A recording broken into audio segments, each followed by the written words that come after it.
It's our time to shine. Show that's the kind of state of mind you gotta combine with hard work and time. You gotta climb to the top. Don't let yourself drop to your... Hi, welcome to my YouTube channel. For today's lesson, we will discuss about finding the rate. Our problem number 1, what percent of 220 is 55? The formula for finding the rate is equal to percentage divided by base. For our problem, the percentage is equal to 55 and the base is 220. Therefore, we will substitute the value of percentage and also the value for the base. R is equal to 55 divided by 220. The answer is 0.25. 0.25 changed to 100%.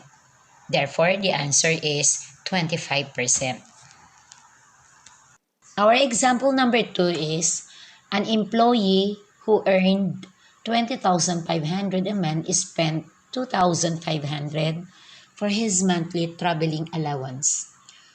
What percent of his earnings did he spend for his traveling allowance? To find the rate, first we have to identify the given and the unknown data.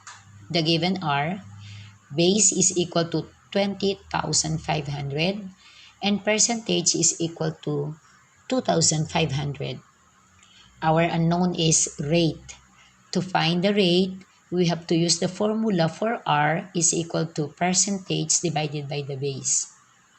Then 2,500 divided by 20,500 will be equal to 0.122. 0.122 change to percent.